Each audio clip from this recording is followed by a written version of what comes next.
हर हर महादेव दोस्तों, महाकाल भक्ति ज्ञान चैनल में आप सबका एक बार फिर से हार्दिक स्वागत है। महादेव की कृपा आप सभी पर सदा सर्वदा बनी रहे। दोस्तों, आज मैं आप सभी के लिए इस वीडियो में वैशाख शुक्ल पक्ष की मोहिनी एकादशी की व्रत कथा लेकर आई हूँ। तो आप सभी इस कथा को अंत तक जरूर सुने। एक समय धर्मराज युधिष्ठिर भगवान श्री कृष्ण से कहने लगे कि हे कृष्ण, वैशाख मास की शुक्ल एकादशी का क्या नाम है तथा उसकी क्या कथा है और इस व्रत की क्या विधि है, सो सब विस्तार पूर्वक कहिए। तब भगवान श्री कृष्ण जी कहने लगे कि हे धर्मराज, मैं आपसे एक कथा कहता हूँ जिसको महर्षि वशिष्ठ जी ने श्री रामचंद्र जी से कहा था। एक समय श्री रामचंद्र जी बोले, हे गुरुदेव, कोई ऐसा व्रत बतलाइए जिससे समस्त पाप और दुख नाश को प्राप्त हो जाए। और मैंने सीता जी के वियोग में बहुत से दुख भोगे हैं, अतः आप कोई व्रत बतलाइए। तब महर्षि वशिष्ठ जी बोले, हे राम, आपने बहुत सुंदर प्रश्न किया है। आपकी बुद्धि अत्यंत ही शुद्ध और पवित्र है। यद्यपि आपके नाम का स्मरण करने से ही मनुष्य पवित्र और शुद्ध हो जाता है, तो भी आपका यह प्रश्न लोक हित के लिए बहुत ही सुंदर है। और वैशाख मास में जो एकादशी आती है उसका नाम मोहिनी एकादशी है। और इस एकादशी का व्रत करने से मनुष्य सब पापों से तथा दुखों से छूटकर मोह जाल से मुक्त हो जाता है। अतः यह व्रत दुखी मनुष्यों को अवश्य करना चाहिए और इससे मनुष्य के सब पाप और दुख नाश को प्राप्त हो जाते हैं। अब आप इसकी कथा ध्यान पूर्वक सुनिए। सरस्वती नदी के किनारे भद्रावती नामक एक नगरी थी और वहाँ पर छुतिमान नामक चंद्रवंशी राजा राज्य करते थे। और इस नगरी में धन धान्य से पूर्ण पुण्यवान धनपाल नामक एक वैश्य भी रहता था और वह अत्यंत ही धर्मात्मा एवं भगवान विष्णु का भक्त था। और उसने नगर में अनेक भोजनालय, प्याऊ, कुआं, सरोवर, धर्मशाला आदि बनवाए थे और सड़क पर आम, जामुन, नीम आदि के अनेक वृक्ष लगवाए थे।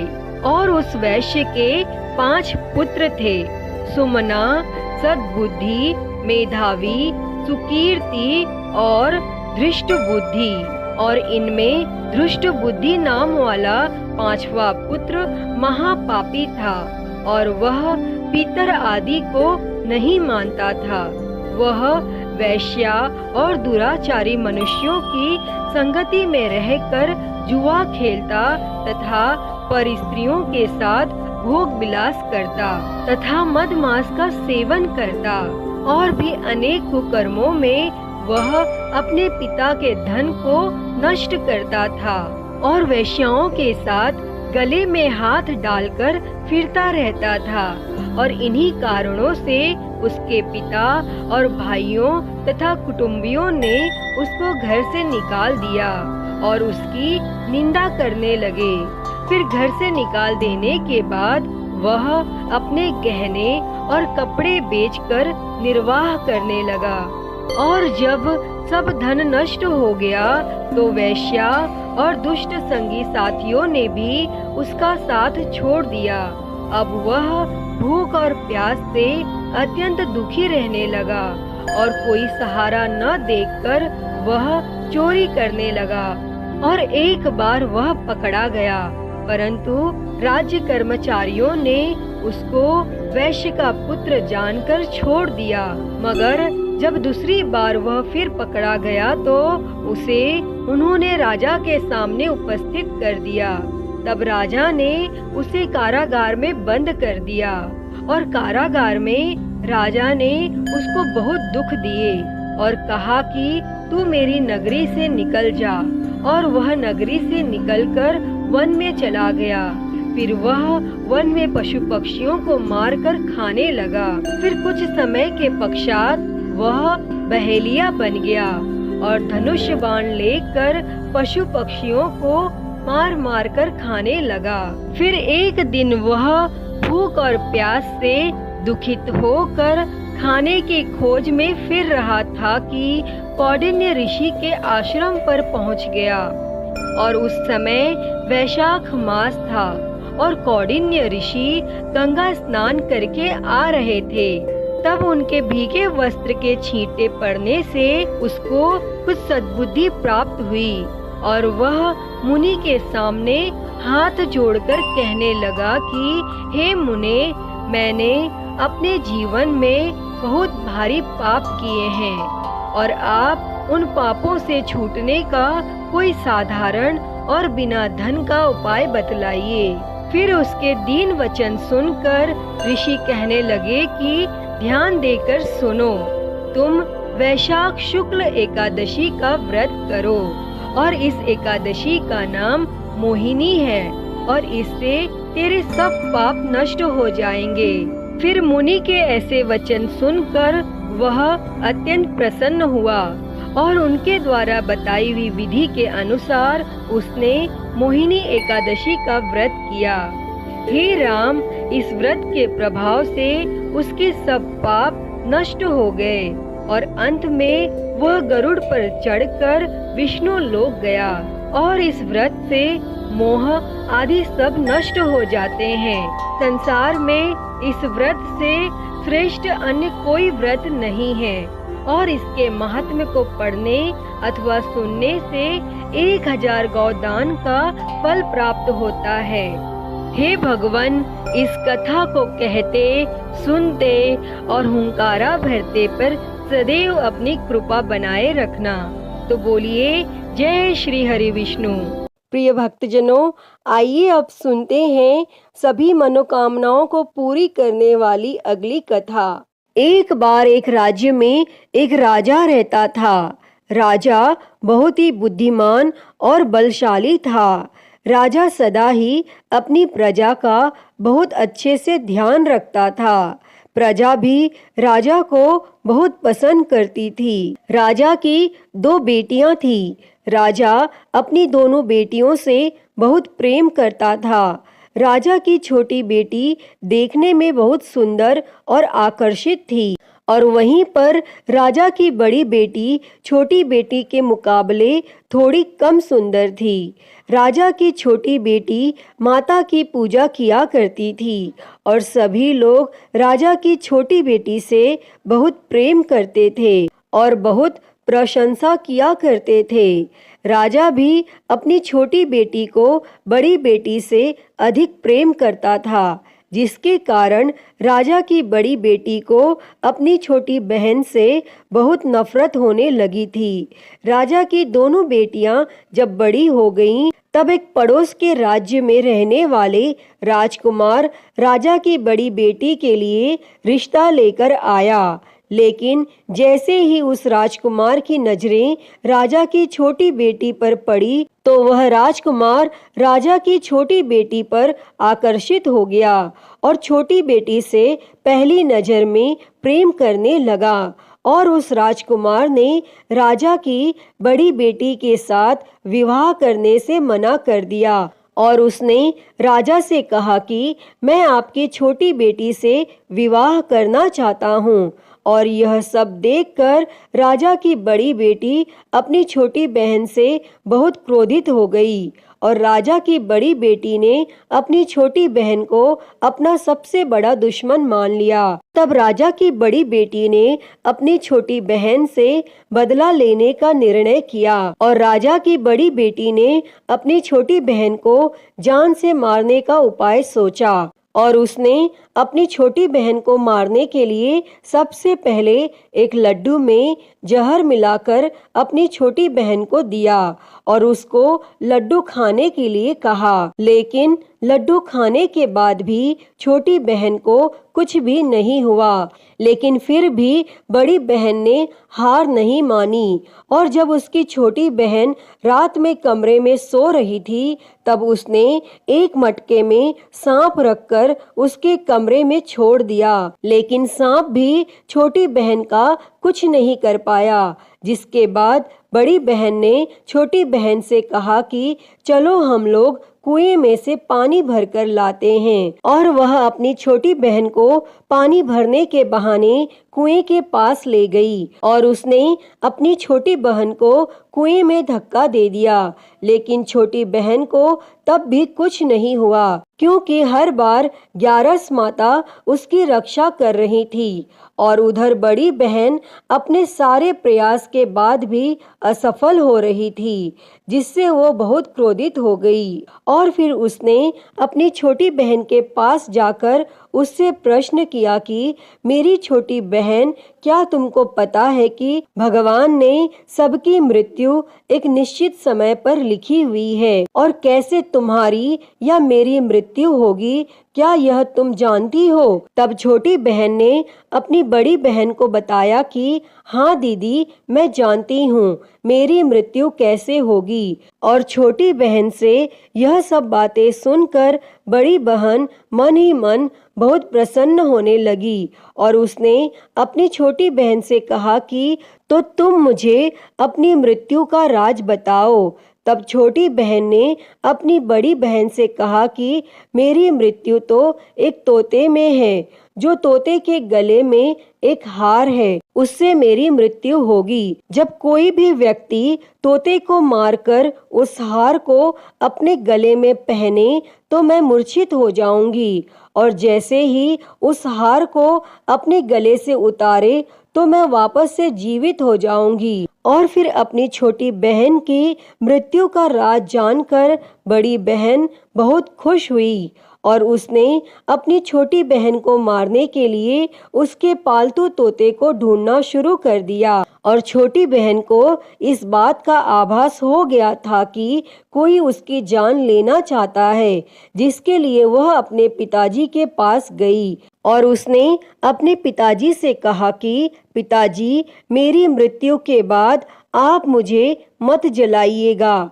आप मुझे अपनी पुरानी वाली हवेली में एक पलंग में लेटाकर छोड़ दीजिएगा। तब अपनी छोटी लड़की की यह बातें सुनकर राजा बहुत आश्चर्यचकित हो गया और राजा ने अपनी छोटी बेटी से पूछा कि बेटी, तुम यह क्या कह रही हो? तब राजा की छोटी बेटी ने बताया कि पिताजी, समय किसी के लिए नहीं रुकता, क्या कब किसको हो जाए इसका किसी को कुछ नहीं पता। फिर राजा ने अपनी छोटी बेटी से कहा कि तुम ऐसी बातें क्यों करती हो? 2-3 दिन के बाद तो तुम्हारा विवाह है।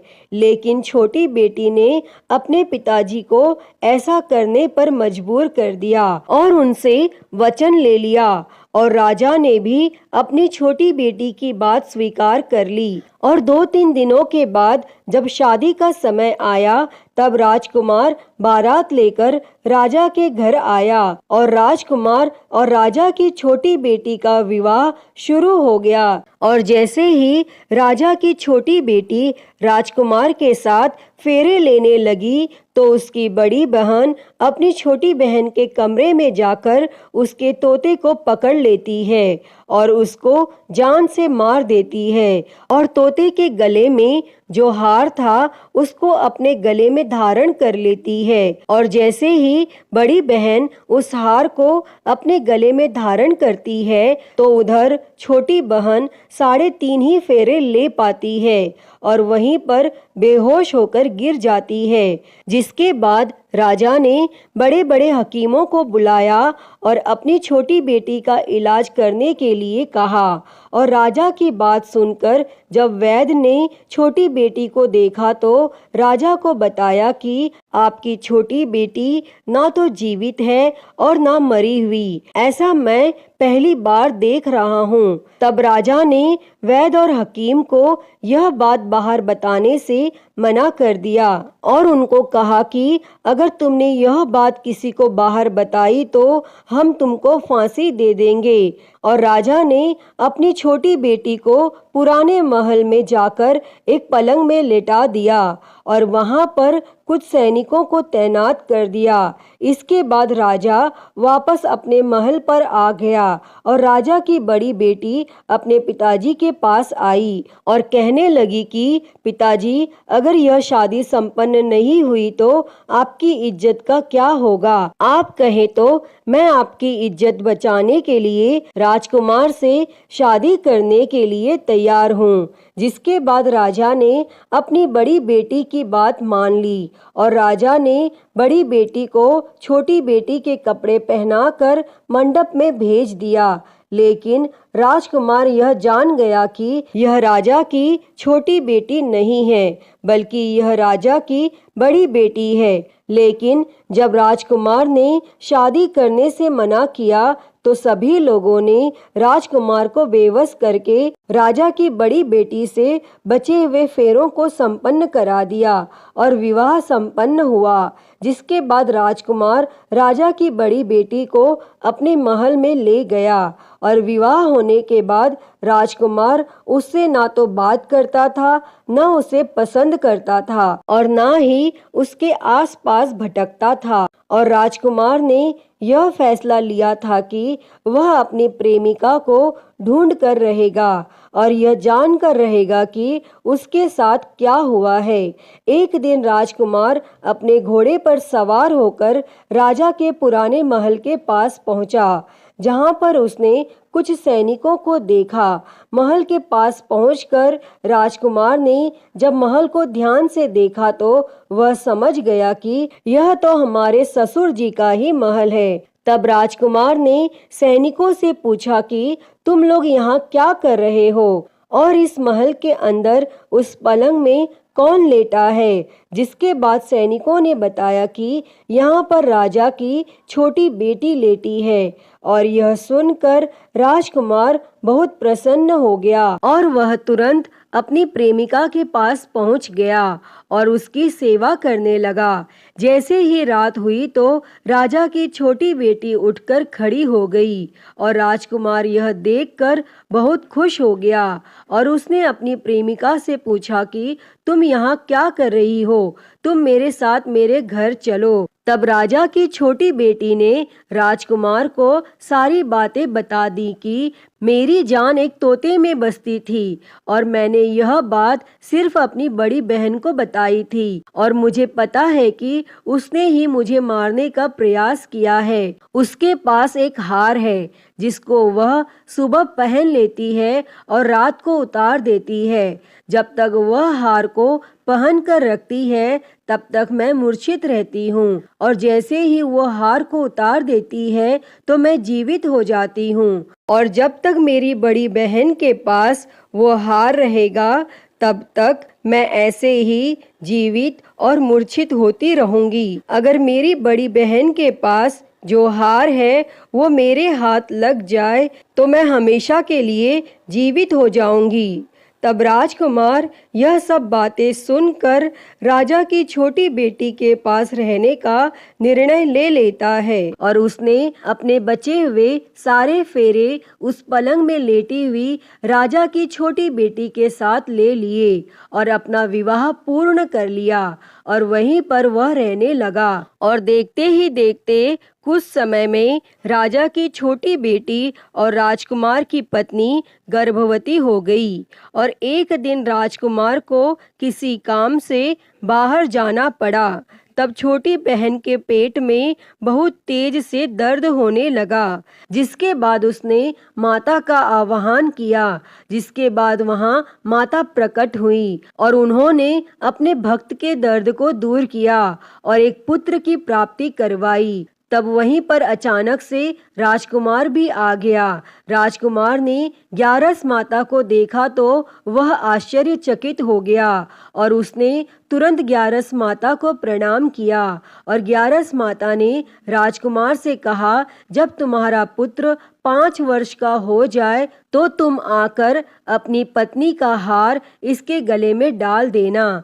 और देखते ही देखते राजकुमार और राजा की छोटी बेटी का पुत्र 5 वर्ष का हो जाता है। तो राजकुमार अपने बेटे से कहता है कि बेटा, मैं कुछ काम से बाहर जा रहा हूँ, तुम अपनी माता का ध्यान रखना। और वह वहाँ से चला जाता है और राजकुमार को बाहर निकलता हुआ बड़ी बहन के सैनिक देख लेते हैं और बड़ी बहन को जाकर सारी बातें बता देते हैं। जिसके बाद बड़ी बहन अपनी छोटी बहन के पुत्र को वहाँ से उठवा लेती है और उसको मरवा देती है। छोटी बेटी के पुत्र के 2 टुकड़े करवा देती है। पहला टुकड़ा चक्के के पास छुपा देती है और दूसरा टुकड़ा अपने पलंग के नीचे रख लेती है। और तब 11 माता भिखारी का रूप लेकर आती हैं और एक भिखारी का रूप रखकर बड़ी बहन के पास चली जाती हैं। जिसके बाद वहाँ पर वो भिक्षा मांगने लगती हैं।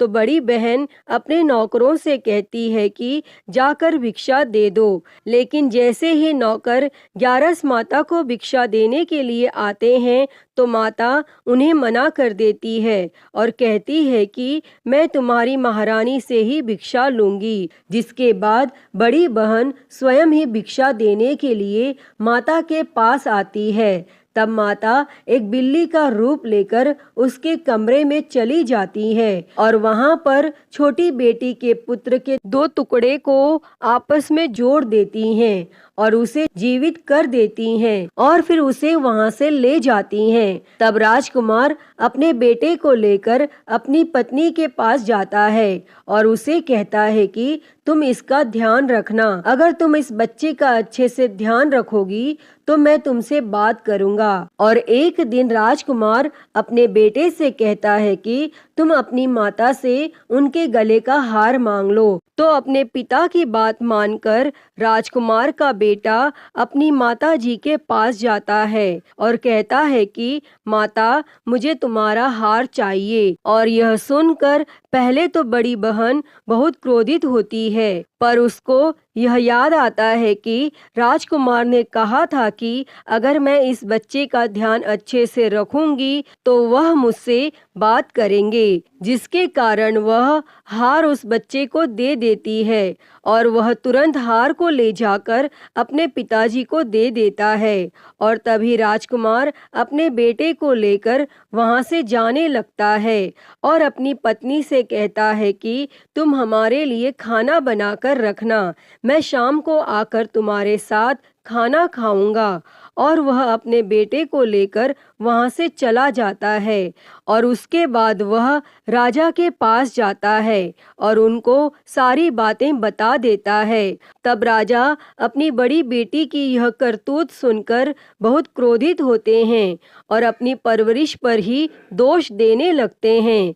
राजकुमार को अपनी छोटी बेटी के साथ रहने के लिए आदेश दे देते हैं और इस प्रकार 11 माता की कृपा से राजकुमार और राजा की छोटी बेटी सुखपूर्वक रहने लगते हैं। अतः हे 11 माता, इस कथा को कहते, सुनते और हुंकारा भरते सब पर अपनी कृपा करना। सभी के जीवन से दुखों को दूर कर सभी के जीवन में सुख और समृद्धि देना। तो सभी प्रेम से बोलिए एकादशी माता की जय, श्री लक्ष्मी नारायण भगवान की जय, श्री उमापति महादेव की जय। प्रिय भक्तजनों, तो मैं उम्मीद करती हूँ कि आपको आज की यह कथा पसंद आई होगी और अगर वीडियो अच्छी लगी हो तो इसे लाइक करें, ज़्यादा से ज़्यादा शेयर करें और कमेंट बॉक्स में 11 माता की जय लिखना ना भूलें। और हरिहर भक्ति चैनल को सब्सक्राइब कर नोटिफिकेशन बेल को ज़रूर ऑन कर लें। हर हर महादेव। धन्यवाद।